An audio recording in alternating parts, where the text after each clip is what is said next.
Legeu X! Multiplicando suas chances de aprovação. De volta no nosso prestigioso, maravilhoso X da atualidade. Novamente aqui em dupla hoje, Gabriel Mendes, Thiago Feitosa, Gabriel Mendes, para dar um complemento. Peraí, mestre, peraí. Você viu aqui que tá tudo dando certo na minha vida? Gente, isso aqui, ó, é o novo shampoo que tá aí em voga, né? Feitosas Hair, né? Não, você aplica... Isso aí é salão do Kiko Ventura que tá indo, velho.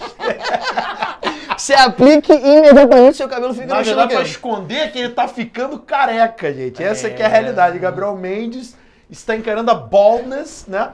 Está dizendo aqui que o macete do careca, ele começa a baixar o cabelo cada vez mais pra poder parecer que é estilo. Mas na verdade, aqui, ó, fails, no hair around, né? Mas, né, dizem que é dos carecas que elas gostam mais, né? Então... Careca barbudo então, né, mestre? É, mestre. É um Então, combo maravilhoso. É isso aí, né? Quando tem... Eu ia falar uma grande besteira aqui agora, mas, enfim, né? Começa a aula, né? Agora o YouTube tem novas regras familiares. Esta é uma aula para a família, uma aula para você que está na sua sala agora. Chame seu pai, chame sua avó, chame seus... E a aula começa em 3 e 42, seus chatinhos do cacete. Gente, queria aqui mandar um beijão para a Legião X, para todos vocês que estão participando aí do nosso X da Atualidade, fazendo aí comentários e números diversos, né? Espero que você esteja gostando aí dos novos estilos de edições das nossas aulas, né? Na verdade, era para ser muito mais zoado do que está sendo, porque a direção não permite que a gente faça... Conservador, É, né? existem conservadores, né, que fazem uma moderação aqui do nosso conteúdo, mas... O Projeto X está preparando muitas novidades para vocês, então aguardem, porque 2017 está acabando, mas 2018 vem com muita coisa maneira, muita coisa legal, muita novidade para você, várias sinapses por aí. Gente, hoje uma aula que estávamos devendo já há um tempo, né? Pedidos efusivos, né, pessoal? E como hoje Gabriel Mendes é o cara que está muito antenado nas tendências, antenado no que a galera tá querendo, é o cara que frequenta Vila Mix, é o cara que tá lá no meio das massas, né? O que o povo está querendo, o que o povo está desejando? Eles querem fazer... Qual é a demanda? Separação da Catalunha, Meu Deus do céu! Então vamos aqui, pessoal, com esse espírito Vila Mixense, trabalhar hoje com vocês o separatismo na Catalunha, né? Que na verdade vem aí um processo, né, se desencadeando já há muito tempo. A Espanha é uma região difícil, né, Gabriel? E a gente vai aqui falar alguns processos atuais e históricos também para você entender um pouco dessa bagunça, vamos dizer assim, que envolve a Espanha. A Espanha é um país que não é para leigos, né? Tudo bem que a gente já falou de Somália aqui, né, meu? Isso me colocou aqui como dizia minha avó, numa rabuda, né? Mas a Espanha também é um país difícil de entender, porque tem muita heterogeneidade. Então, exatamente. Né? E a questão na Espanha é tão complexa que hoje a gente vai fazer diferente, né, professor? Sim. A gente vai de trás pra frente. Opa, que isso, Moonwalker? Né? Hoje a gente vai de trás pra frente pra entender a particularidade de uma das regiões separatistas da Espanha. Porque não é a única. É aquela que tá em voga agora, mas existem outras regiões da Espanha que ainda lutam pela sua independência. Sim. Vamos então começar esse processo de trás pra frente e entender como é que a gente chegou lá agora. No próximo quadro a gente pode até mostrar um pouquinho, né, dessa regionalização, né, interna da Espanha, mas acho que a galera agora tá querendo entender de onde que esse processo começou, né? Muito bem. O grande lance do X da Atualidade é isso, né, pessoal? A gente pensar uma coisa que está acontecendo agora e dar para você um panorama mais amplo, né? E o fato foi a questão do separatismo, né, Gabriel? Como isso vem acontecendo com a Catalunha especificamente. A gente vai ver que o movimento separatista na Catalunha, ele ganha força no século XIX a partir de um movimento conhecido como a Renascença, né, do catalão, que significa o renascimento, a renascença. Esse movimento do século XIX, no século XXI, a gente vai entender tudo isso no próximo quadro, mas vamos chegar no século XXI, vai levar à formação de um partido chamado Juntos pel Sim. Juntos pelo Sim. Em catalão, que justamente pregava essa união da população catalã em busca da sua independência. Em 2014, para a gente entender que esse plebiscito de 2017 não surge do nada, em 2014 já nós tivemos um plebiscito simbólico que já pregava, que já afirmava essa autonomia, essa independência da Catalunha. Posteriormente, em 2015, nós tivemos eleições regionais na região de Catalunha, de Barcelona, e nós tivemos a votação, a eleição desse partido ganhando a maioria dentro da municipalidade. Isso levou a esse grupo que, entre as suas propostas, justamente tinha o plebiscito que levaria a autonomia e a independência da Catalunha a ganhar cada vez mais força. Resultado... Interessante é o termo plebiscito simbólico, né? Ou seja, a consulta à população deveria ser a palavra, né, decisiva, mas na verdade existe uma legislação dentro da Espanha que, por mais que haja, né, porque o lance que é complicado às vezes o aluno entender, Gabriel, o que é nação, né, Gabriel? O que é um sentimento nacional? Isso é uma coisa que já aconteceu, já ser questionado em vestibulares, né, no Rio e São Paulo. Nação, gente, é sentimento. Nação é afetividade. Você, por exemplo, tem uma afetividade com um determinado lugar. Então o nacionalismo, na sua essência, ele tem a ver com a identificação cultural, afetiva de um grupo de pessoas com um lugar. Então, por mais que a gente entenda, existe, né, uma independência, uma autonomia política da Espanha? Sim. A Espanha é um país reconhecido por outros? Sim. É um Estado nacional. Ponto. Porém, dentro desse Estado existem sentimentos nacionais específicos, né, Gabriel? Então, o que leva essa galera a fazer um plebiscito? É um sentimento, né? Ou seja, uma afetividade, né, que tem a ver com uma cultura, que tem a ver com uma linguística própria, né, com um idioma. Então você vê até a questão, né, da escrita, né? Não é espanhol, é um catalão. Então já estamos falando aqui de uma retórica, né, sociocultural muito própria de um lugar, que faz com que as pessoas tenham uma motivação de independência. Ou seja, eu não me sinto espanhol, eu me sinto catalão, né?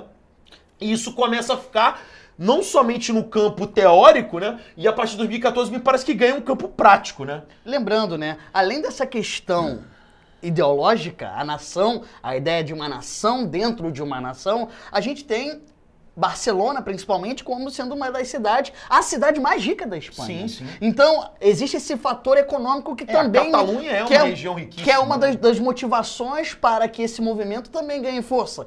Muito se diz no discurso desses catalães que muito eles dão e pouco recebem em contrapartida do governo espanhol. Então, isso também alimenta esse projeto de autonomia. Que é uma coisa, isso que eu falar. Eu desculpa, falo justamente isso. Perdão. Exatamente o que eu ia falar. A gente vê uma coisa parecida, por exemplo, naquele movimento lá no sul do Brasil, Sim. né? No que existe, que também junto, mais ou menos no mesmo período, também lançou um plebiscito simbólico no Brasil, né? Onde o sul do Brasil, Santa Catarina, até Paraná... mascote, não? Sulito, né, Matt? E o Rio Grande do Sul, né? se separariam do restante do Brasil. Eu sei que tem a galera do Sul que está nos assistindo, eu sei que tem uma galera que tem, de fato, né? Principalmente a galera do Rio Grande do Sul, por conta de um processo histórico bastante específico lá da Revolução Farroupilha, que defende isso com os indeixos. Mas a gente tem que entender que são processos completamente distintos, né? Exatamente. Enquanto na Catalunha nós temos uma formação sócio-histórica muito bem firmada e legitimada de uma população, de um povo, de uma nação que se forma, no caso, por exemplo, do Rio Grande do Sul, a gente não vê esse movimento, né? Até porque no Brasil a gente tem uma tendência à centralização administrativa, de decisões políticas muito maior. Mas é o que eu falo, no campo sociocultural é difícil ter unidade, né, Gabriel? Até você falou assim, a Espanha é uma nação. Conceitualmente, a gente até trabalha como nação, mas de repente não é também, porque existe para ser nação, tem que ter uma identidade muito própria de um grupo com lugar, que não existe no caso da Espanha como um todo, né? O cara, é claro, o madrilenho, né, talvez ele se sinta mais espanhol, ele tem essa ideia da unidade nacional. Porém, o catalão, né, com uma linguística própria, um pouco mais isolado, né, tendo essa questão econômica que você falou, esses caras com o tempo começaram a se sentir muito diversos em relação ao que a Espanha propõe como nação. E como a gente viu, né, no X da atualidade anterior, né, há um fortalecimento desses nacionalismos no cenário pós-crise europeia. Porque na hora em que a União Europeia começa, né, a dar problemas, né, em termos de integração interna, esses povos também começam a ressaltar as suas individualidades, né, Gabriel? Como você acabou de falar, né? A ideia de que os catalães se sentem dando demais para a Espanha e recebendo de menos, muitos povos países dentro da União Europeia também sentem o mesmo. Então, é uma tendência que não é somente espanhola, né? É uma tendência regional, uma tendência do momento em que vivemos, né? E a gente precisa então caminhar para entender a justificativa por detrás desse movimento. Sim. Existe uma justificativa ideológica que motiva a população daquela região a se mobilizar em torno desse projeto de formação de uma nação própria. E quais seriam essas ideias? Muitos desses conceitos eu até indico um livro muito bom para vocês chamado Comunidades Imaginadas, de Benedict Anderson, irmão de um grande historiador marxista chamado Pierre Anderson, que fala da formação do Estado moderno. Esses dois personagens, esses dois autores, e o Benedict principalmente, trabalha muito com essa questão do que é identidade nacional, como ela é formada. E ele vai desde a América Espanhola para entender por que na América Espanhola houve a formação de várias repúblicas, e vai até as Filipinas, vai ao Brasil, entender essa diferença. Porque se a gente entende... Essa construção, né? Se a gente entende o processo de formação portuguesa e o processo de formação espanhola, a gente também consegue explicar por que o Brasil se manteve como uma grande Estado-nação centralizado e a América Espanhola não. Sim. A gente tem que ir lá nas suas metrópoles, nas raízes históricas da sua formação, para entender isso. A gente pode elencar, então, os seguintes fatores. Essa questão da identidade nacional está ligado à formação de uma cultura própria, ou seja, uma comunidade própria que tem um pensamento, tem ideias diferentes daquilo que seria o restante da Espanha. Nós temos a língua, principalmente, esse é um fator, por isso que toda referência à Catalunha tem como fator de diferenciação justamente a utilização, a linguística, exatamente, como uma forma de você demarcar a diferença. Nós somos uma nação, vocês são outra. E, obviamente, a busca num passado remoto. Eu fui aqui até a Idade Média na expulsão dos muçulmanos pelos francos, pra gente entender onde é que está a raiz. Porque, é claro, quando lá no século XIX surgiu o movimento da Renascença, eles foram no passado mais remoto possível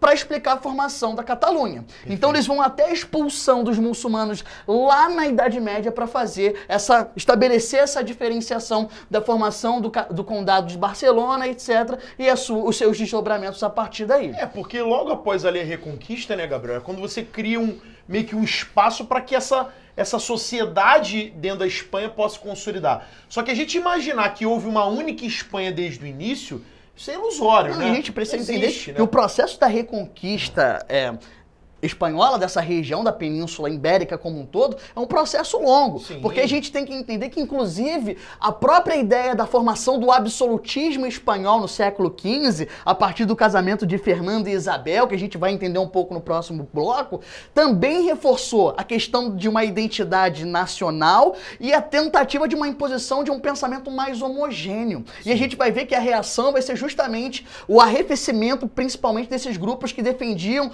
os seus próprios interesses, aí começa a se criar essa ideia de uma identidade própria, diferente da deles, dependendo dos meus interesses. Claro. Pessoal, para ficar um pouco mais claro, talvez levando para uma outra realidade, vamos pensar no caso das cidades italianas, que desde o período medieval, ali na Baixa Idade Média, começaram a ganhar tal força e tal projeção que uma cidade não aceitava se submeter em relação à outra. Por isso que o processo de unificação italiana é tão tardio, só lá no final do século XIX, justamente porque essas cidades se viam como mais importantes, mais ricas, tanto economicamente quanto politicamente, o que impediu o processo de formação de um país. É só quando a Península Itálica começa a ser ameaçada por outros impérios e por outros reinos, é que o processo de unificação unidade se torna mais importante. Sem dúvida alguma, né?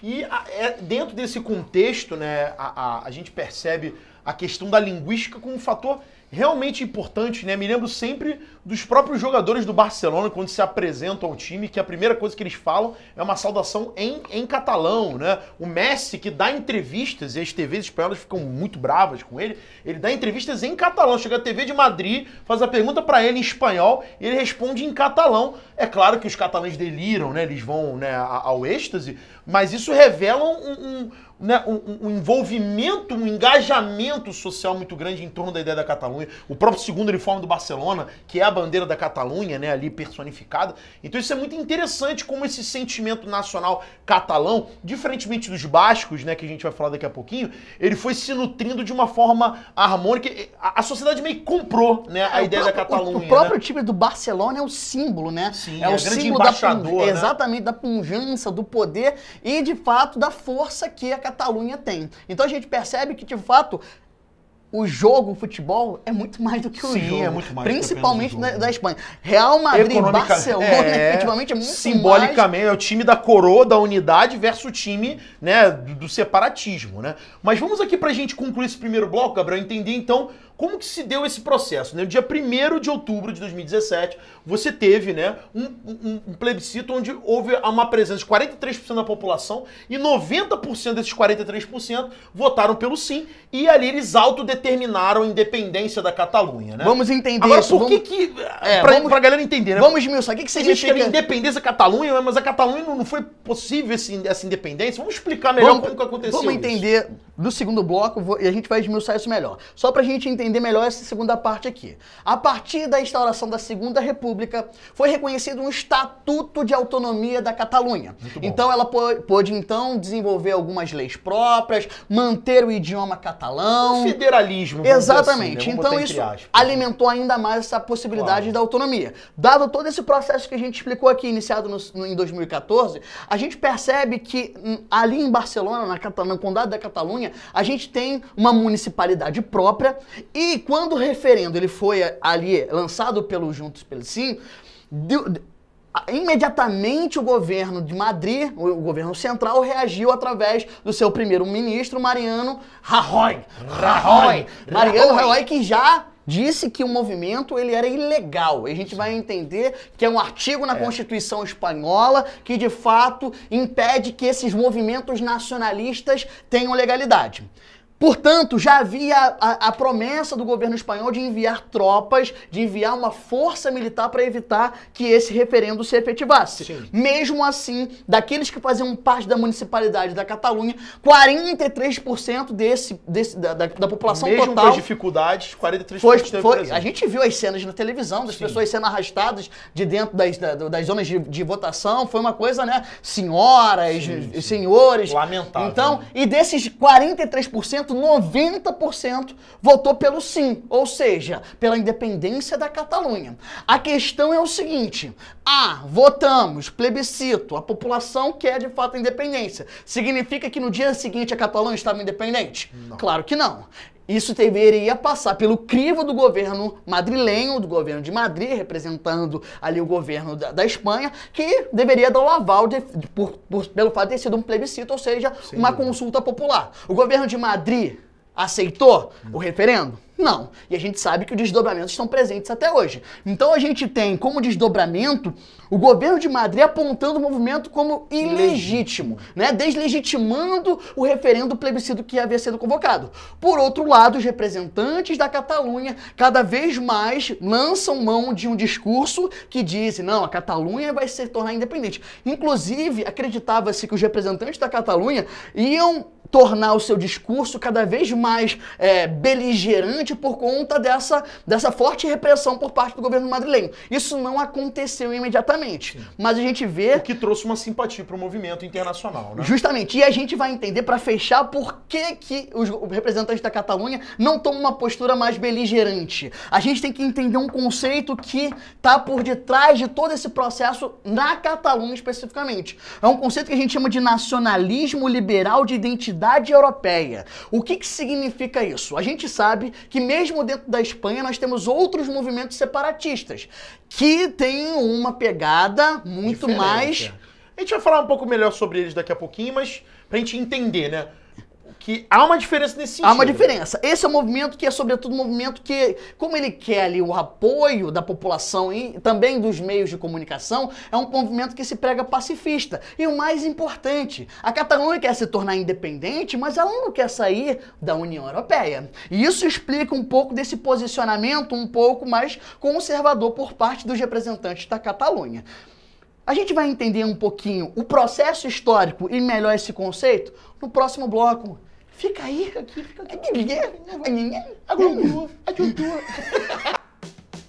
Pessoal, você tem que seguir a gente nas nossas redes sociais, galera. O Instagram, nosso bombadão, Projeto X Edu. O nosso Facebook, que é Projeto X Edu também. E claro, vai lá e inscreve-se no nosso canal, Projeto X no YouTube, mais de 100 mil inscritos. E tem eu lá, galera, Kiko Ventura, o melhor professor YouTube. Eu vou entrar numa piscina de Nutella, cara. Eu vou dar aula lá de dentro de geografia, eu vou pegar o mapa mundo. Que isso, cara, deu ruim aqui, cara. Esse cara nem é professor do Projeto X. Não se esquece não, hein? Projeto X, aquele que multiplica as suas chances de aprovação. Mas como eu dizia, a aritmética... Não tem como ter seriedade neste ambiente de loucos. Bom, você já entendeu que os nossos amigos, né, que são promotores do movimento separatista da Catalunha, têm uma postura mais moderada, né? Um discurso liberal, como o Gabriel finalizou o bloco anterior analisando. E a gente aqui espacialmente, né, pessoal, entende que existe dentro da Espanha uma espacialização, claro que existem outras sub-regiões, mas a Catalunha, né, que fica nessa parte da costa leste, próxima a Valência, representam áreas que postulam a independência, postulam o separatismo. Outra área, né, Gabriel, também que no passado teve aí uma movimentação muito intensa a respeito da sua independência, é a região fronteiriça com a França, conhecida como País Basco, antiquíssima, né? Aliás, pré-existente a ideia de existência da Espanha, onde os bascos até o início dos anos 2000 exerciam o seu separatismo de uma forma bastante violenta, diferente do que você falou a respeito dos catalães, né? Dos catalães, perdão. Lembramos aí do grupo separatista ETA, né? Que significa Pátria Basca e Liberdade, né? É uma sigla. E o ETA, até 2004, executava atentados terroristas dentro da Espanha para exercer o seu desejo de independência. Inclusive em 2004, né? Onde você teve a entrada lá do primeiro-ministro, o Zapatero, né? Que veio antes do Rajoy, né? E o Zapatero, ele entrou justamente num contexto onde o País Basco os bascos do ETA, perdão, tinham executado um atentado terrorista em Madrid, 170 pessoas morreram, um atentado tenebroso, que na época se associou à Al-Qaeda, né? Estamos no contexto ali pós 11 de setembro, só que na verdade foi um conflito em Madrid provocado por um separatismo violento. Então você tem exemplos dentro da Espanha de separatismos com posturas violentas, o que diferencia-se um pouco dos catalães, né? Então, só para a gente construir essa ideia, é também uma região de busca por uma independência que dificilmente vai obter tal, né, desejo, uma vez que teria que a França abrir parte do seu território, a Espanha também, é um processo muito conturbado a respeito dessa consolidação. Porém, os catalães, né, eles reúnem até geograficamente condições mais favoráveis para sua independência. Haja vista que a Catalunha não faz fronteira com nenhum outro país, ela é um pedaço aqui, uma enseada, né, da costa leste espanhola, um balneário, né, uma área de turismo praiano, onde geograficamente não haveria nenhum tipo de impedimento dessa sua independência. Busquemos, enfim, finalmente, né, vamos agora saber a raiz histórica. Primeiro, porque ele não falou de história até agora, né, pessoal? O problema do X da história da Gabriel Mendes é que é só história, tipo assim, é X da história, entendeu? Aí você não fala de atualidade. Fala, vamos lá, Gabriel. Fala aí. Segundo Nicodemos III, na passagem do ano 365 depois de Cristo, não, depois de Ataxerxes, né, gente? Pré-Ataxerxes, né? Pré-Ataxerxiano. Fala aí, Gabriel, vai. Fala teu jabá de história e não quer que o professor de história fale de história, complicado. A gente tá aqui sendo cerceado. Isso aqui é censura. Professor de história só fala do que já tá no livro. Tá lá sedimentado bonitinho, 6, 7 historiografia. Aí eles falam que é a beleza, ou como cita. Gosta de citar. Quem é que pega a porra que aconteceu ontem pra falar? É o desgraçado professor de geografia. Mas tudo bem. Vai lá, Tachetes, fala aí. Vamos lá, pessoal. Vamos entender o que é, quando foi formado o país, ou aquilo que a gente entende como a Espanha. Vamos entender o que o Thiago acabou de falar. Nós temos dentro da Espanha, do território espanhol, inúmeros movimentos separatistas. Por que no caso da Catalunha existe uma proporção ou existe uma força maior? Vamos então entender os dois processos de formação. O que é a Espanha e o que é a Catalunha. O processo de formação da Catalunha ocorre lá no século XII, como eu bem falei, no processo de expulsão dos muçulmanos dessa região pelos francos. A partir daí a gente tem a formação do Condado de Barcelona, que vai ficar atrelado ao Reino de Aragão. Se vocês perceberem, as cores da bandeira da Catalunha são as mesmas cores do brasão e da bandeira de Aragão.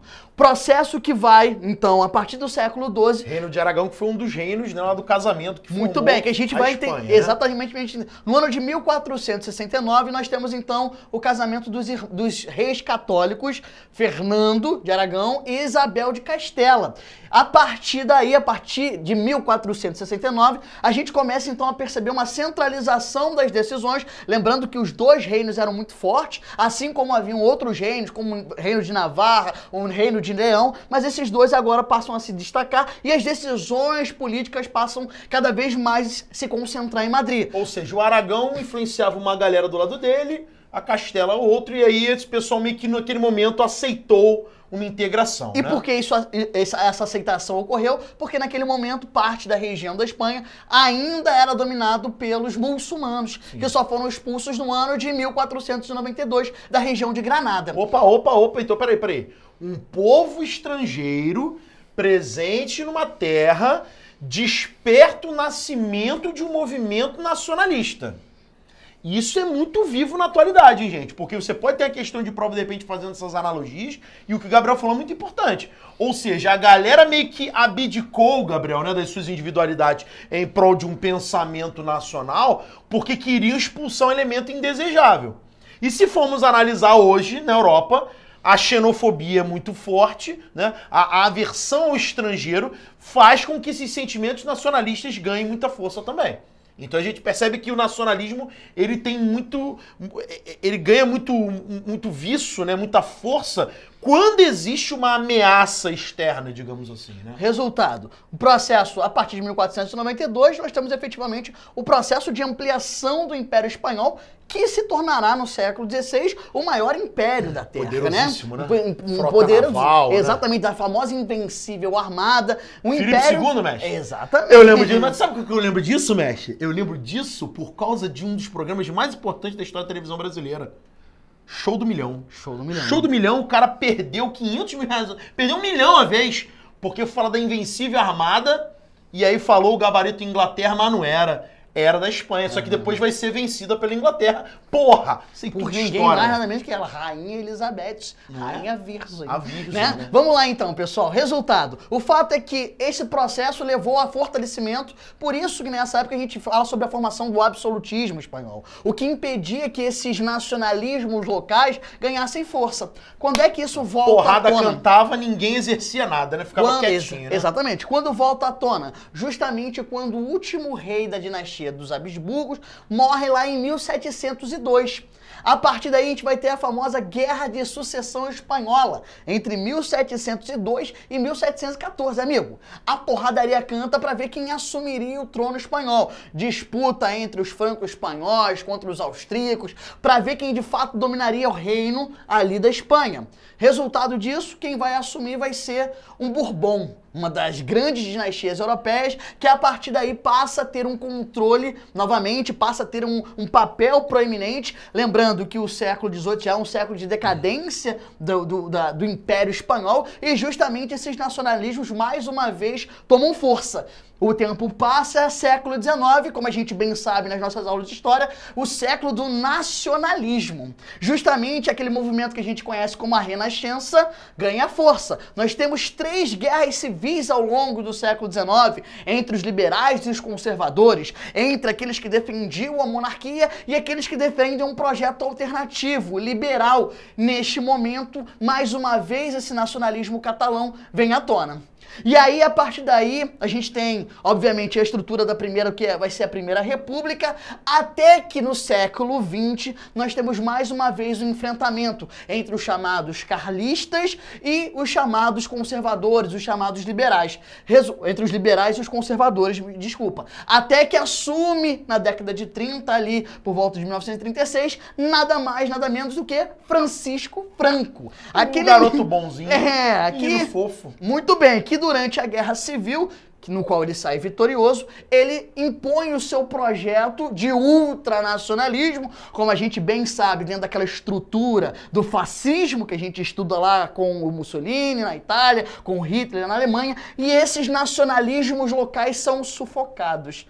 Em prol de um nacionalismo maior que seria esse nacionalismo abrangente, espanhol. né? Então a gente percebe que é um jogo de vem e vai, Sim, né? sim. Ora esse projeto nacionalista ganha mais força, ora ele é sufocado. Até que na década de 1970 o Franco morre, né? E a partir daí os nossos amigos da Catalunha passam a defender esse projeto de uma forma mais veemente. E o próprio governo espanhol, isso é importante que a gente pontue aqui, reconhece essa autonomia. Sim, sim. Porque o próprio processo histórico espanhol explica isso. O próprio processo espanhol mostra que essas regiões usufruíam ao longo do tempo de uma grande autonomia. Mesmo dentro do período do absolutismo espanhol, os reis espanhóis reconheciam a autoridade das lideranças locais dessa região e dependiam dessas lideranças, inclusive, para conseguir manter a governabilidade. Mais importante do que isso, vão exportar esse projeto de dominação esfacelada para a América Espanhola. Lá com os vice-reinos, né, com os vice-reinados que a gente conhece muito bem aqui na América Espanhola, e isso também nos ajuda a entender. Eu gosto sempre de fazer esse link, até para o aluno entender melhor como ocorre o processo de independência na América Espanhola no século XIX. Resultado: a Catalunha vai ganhar seu estatuto próprio, como a gente falou no primeiro bloco, vai poder regimentar suas próprias leis, obviamente sem entrar em contradição com a Constituição espanhola, e é aí que vai dar probleminha agora no ano de 2017, porque de acordo com o governo espanhol, essa autonomia, essa independência, ela entra em contradição com a Constituição espanhola. Sim. Exatamente no seu artigo 155, que proíbe que esses movimentos separatistas levem à independência. Então, o próprio governo espanhol vai até a Constituição para dizer, olha só, vocês têm autonomia, vocês podem ter ali a sua língua mantida, vocês têm uma certa autonomia. Agora vocês estão ligados à Espanha. Não existe Catalunha sem Espanha. Então vocês estão presos a nós. Vocês dependem mais de nós do que nós de vocês. E é exatamente o discurso contrário dos catalães, né? Os catalães dizem, não, nós não precisamos de vocês. Inclusive, vocês, Espanha, são ônus para nós, Catalunha. A não ser por um processo legislativo que tem uma validade, né? A gente não pode agora também rasgar a Constituição espanhola e achar que ela não tem nenhum tipo de propriedade, né? A gente percebe, na verdade, nesse contexto, né, Gabriel, uma espécie de declínio, né, do sentimento nacional espanhol, né, e a abertura de novas nacionalidades, de novas culturalidades, de novas propostas, né? A gente já vê isso há um tempo, a própria abdicação do rei Juan Carlos, né, que representava ali uma monarquia antiga, né, dando espaço ali para o seu filho, né, o Felipe, né, que seria ali um sucessor mais moderno, mais carismático, né? Então a gente percebe hoje as monarquias mesmo tentando, né, demonstrar uma ideia de renovação, né, de novos ares, num contexto onde muitos estão cansados da proposta. Aproveito a sua fala para abrir dois parênteses importantes. Primeiro, esses movimentos também ganham força, não apenas na Espanha, como em outras partes da Europa, em decorrência das crises que assolam o sistema capitalista. A gente percebe que o movimento, e a Espanha um dos países mais afetados pela crise que assola o capitalismo nos anos 2000, lembrando que é importante mencionar que a Espanha faz parte do chamados PIGs, né? Aqueles países que compõem a União Europeia, mas que são um grande peso para a União Europeia, acirraram também esses movimentos de independência daquela região. E o mais importante, esse movimento, esse referendo de outubro de 2017, é um referendo que pede a independência e pede o estabelecimento de um regime republicano. Ou seja, a negação da monarquia também é uma forma de afirmação ou de reafirmação desse movimento na Catalunha. Eles dizem o seguinte, não concordamos com esse sistema, não concordamos com a forma como ele é organizado e a nossa alternativa é a república. Por mais que a gente saiba que a monarquia, de fato, na Espanha seja simplesmente simbólica. Sim. Mas se a gente fizer mais uma vez um paralelo para se aproximar dos alunos, Brasil do século XIX, mudança da monarquia para a república, um dos discursos republicanos era justamente esse. Esse é um regime ultrapassado, é um regime cansado, é um regime que representa o passado. E a gente quer algo que represente o futuro, um novo. E a república representa isso na visão desses catalães, por exemplo. Perfeito. Gente, então fizemos aqui com vocês uma análise histórica, né, geográfica, voltando aí bastante no passado. Não, histórica não, só geográfica. Não, imagina, né? Quase não teve história aqui. Estive aqui hoje com o Wesley Maria, quer dizer, com o Gabriel Mendes, né, presente nessa aula, que foi magnífica, né, pessoal?